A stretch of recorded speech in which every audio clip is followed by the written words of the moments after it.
మరిగే నీటిలో అటుకులు వేసి చేసిన ఈ రెసిపీ చాలా రుచిగా చాలా టేస్టీగా అయితే ఉంటుంది. ఈ రెసిపీ వచ్చేసి ఇంటిల్లిపాది అందరికీ నచ్చుతుంది. అంత టేస్టీగా అయితే ఉంటుందండి. ఇంకేంటి ఫ్రెండ్స్, ఆలస్యం ఎలా చేయాలో ఏంటో అనేది వీడియోలోకి అయితే వెళ్ళిపోయి చూద్దామా మరి. ఇంకా నేను ఇక్కడైతే ఒక పాత్ర అయితే పెట్టేసుకొని అందులోకి వాటర్ అయితే వేసుకున్నాను. ఈ వాటర్ మనకు బాగా బాయిల్ అవ్వాలి. ఇంకా మనకు వాటర్ అయితే బాగా బాయిల్ అవుతుంది కదా. ఇంకా ఇప్పుడు స్టవ్ అయితే ఆఫ్ చేసుకుందాం. ఇంకా నేను ఇక్కడ ముందుగా ఒక కప్పు అటుకులు అయితే తీసుకున్నాను. ఈ అటుకుల్ని ఇప్పుడు ఒక మిక్సీ జార్ అయితే తీసుకొని ఇంకా ఇందులోకి వేసుకోవాలి. అటుకుల్ని ఇంకా ఇప్పుడు మూత పెట్టేసుకొని ఫైన్గా పౌడర్ అయితే చేసుకోవాలి. ఇంకా ఇప్పుడు ఒక బౌల్ అయితే తీసుకున్నాను. ఇంకా అందులోకి ఒక చిన్న కప్ అయితే పెట్టేసుకొని మరిగే నీళ్ళు అయితే వేసుకున్నాను. ఈ వాటర్ని ఇప్పుడు ఇది బౌల్లోకి అయితే వేసుకోవాలి ఇలా. ఇంకా ఇప్పుడు ఇందులోకి టేస్ట్ తగినంత సాల్ట్ని కూడా వేసుకోవాలి. ఇంకా ఈ సాల్ట్ వేసుకున్న తర్వాత ఒకసారి బాగా కలిపేసుకుందాం.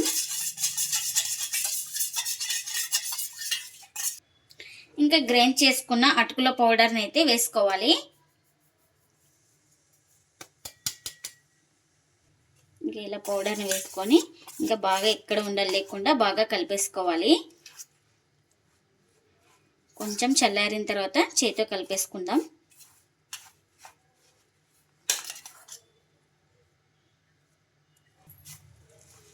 ఇంకా ఇలా కొంచెం చల్లారిన తర్వాత అయితే ఇలా బాగా చేతితో స్మాష్ చేసుకోవాలి. నేను ఇక్కడ ఎలా స్మాష్ చేసుకుంటున్నానో ఇంకా సేమ్ అలానే స్మాష్ చేసుకోవాలి. ఇంకా ఇలా మొత్తం బాగా తడిపేసుకొని ఇంకా ఇప్పుడు దీన్ని పక్కన పెట్టేసుకోవాలి.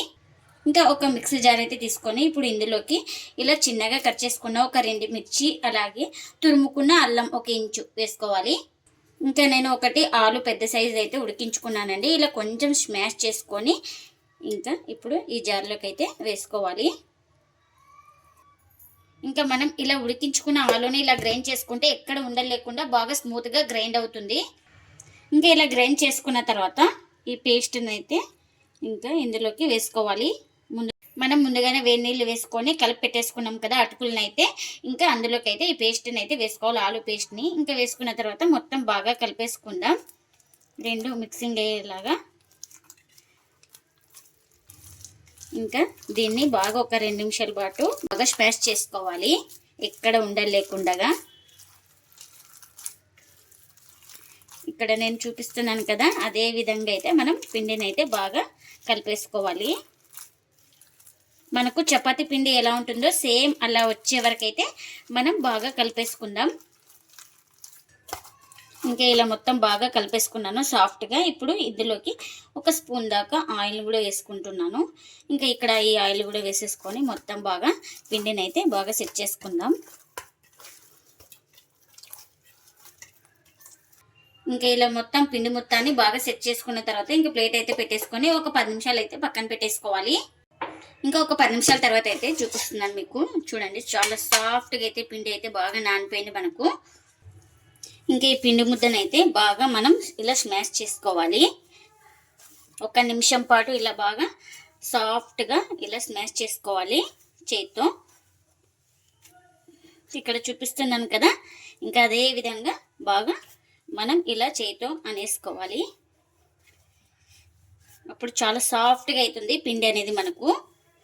ఇంకా ఇప్పుడు ఇలా బాగా సెట్ చేసుకున్న తర్వాత మనకు ఏ సైజ్ కావాలో ఆ సైజ్ పిండి ముద్దను అయితే తీసుకోవాలండి. ఇంకా ఇలా తీసేసుకొని బాగా రౌండ్గా ఎక్కడ క్రాక్స్ లేకుండా ఇంకా చుట్టేసుకుందాం. ఇలా నీట్గా చుట్టేసుకోవాలి.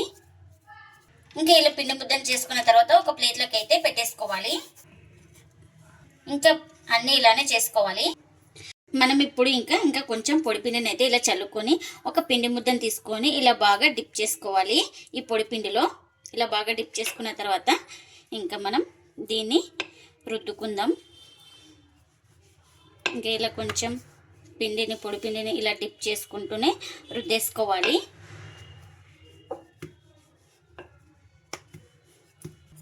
ఇంకా ఇలా రుద్దేసుకున్న తర్వాత మనం ఇలా షేప్ అయితే కట్ చేసుకుంటున్నాను. మన ఇంట్లో ఏదైనా బాక్స్ మూత కానీ ఇలాంటిది స్టాండ్ది ఉన్నా కానీ పర్లేదండి, ఏదంతైనా ఈజీగా వచ్చేస్తుంది మనకు.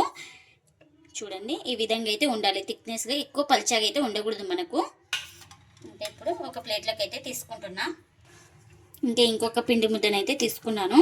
ఇంకా సేమ్ అలానే కొంచెం పొడిపిండి బాగా చల్లుకొని ఇంకా దీన్ని రుద్దేస్తున్నా. ఇలా తిక్కేసుకోవాలి.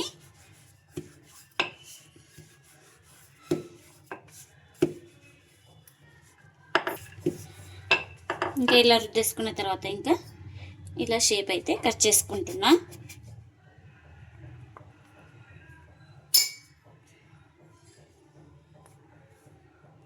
ఇంకా ఇప్పుడు ఇదే ప్లేట్లోకి అయితే తీసుకోవాలి.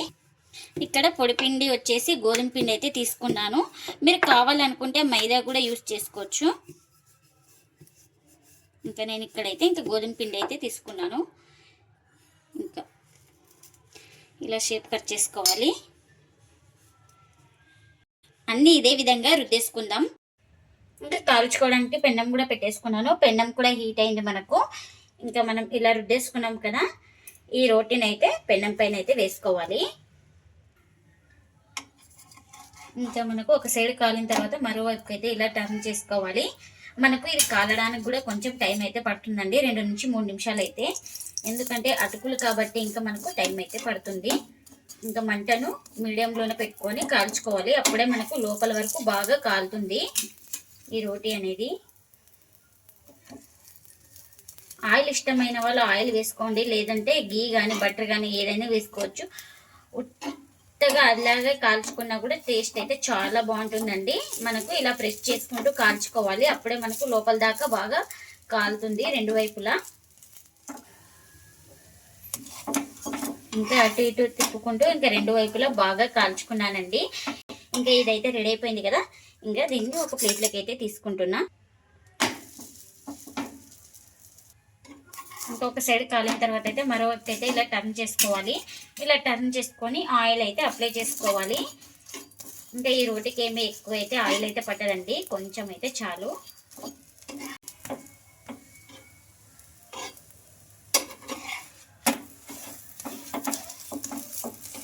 ఇంకా ప్రెస్ చేసుకుంటే కూడా కాల్చుకోవాలండి, లోపల వరకు మనకు బాగా ఫ్రై అయిపోతుంది. ఇంకా మనకు ఇది కూడా రెడీ అయిపోయింది. ఇంకా దీన్ని కూడా ప్లేట్లోకి అయితే తీసుకుంటున్నా. మనం ఒక సైడ్ కాలిన తర్వాతనే తిప్పేసుకోవాలండి ఇంకొక వైపుకు, లేదంటే మనకు పచ్చిగా ఉంటుంది. ఇప్పుడు కొంచెం ఆయిల్ అయితే వేసుకుంటున్నా. ఇంకా మరోవైపు అయితే ఇలా టర్న్ చేసుకొని ఇంకా ఈ సైడ్ కూడా కొంచెం ఆయిల్ అయితే అప్లై చేసుకోవాలి. ఇలా చూడండి బాగా పొంగుతుంది. ఇలా ప్రెస్ చేసుకుంటూ ఉంటే చూడండి.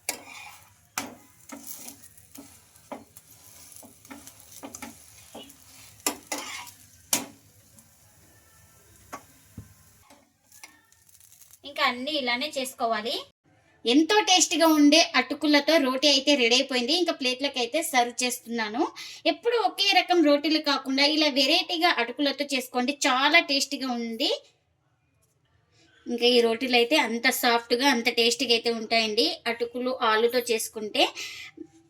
ఇంకా ప్లేట్లోకి అయితే సర్వ్ చేస్తున్నా. ఈ రోటీలు వచ్చేసి పిల్లల నుంచి పెద్దల వరకు చాలా ఇష్టంగా తింటారండి, అంత టేస్టీగా అయితే ఉంటాయండి. ఇంకా దీనికి నాన్ వెజ్ కానీ వెజ్ కానీ ఏదైనా పర్లేదండి, చాలా టేస్టీగా ఉంటాయి. ఇంకా ఒట్టిగా తినేయచ్చండి, అంత టేస్టీగా అయితే ఉంటాయండి. మనకు ఉత్త తిన్నా పర్లేదండి, చాలా టేస్టీగా అయితే ఉంటాయండి. చూడండి చాలా సాఫ్ట్గా వచ్చినాయండి. మనకు ఎక్కడ పిండి అనేది లేదు, మంటను అడ్జస్ట్ చేసుకుంటూ బాగా కాల్చుకోవాలి. మీరు కూడా తప్పకుండా ఒకసారి ఇలా ట్రై చేసి మీకు ఎలా వచ్చిందో కామెంట్ అయితే చేయండి ఫ్రెండ్స్. ఇదండి ఇవాల్టి వ్లాగ్. ఈ వీడియో కనుక నచ్చితే ప్లీజ్ లైక్ చేయండి, షేర్ చేయండి, కామెంట్ చేయండి. అలాగే లైక్ చేసి సపోర్ట్ చేయండి friends. Thanks for watching. Bye bye.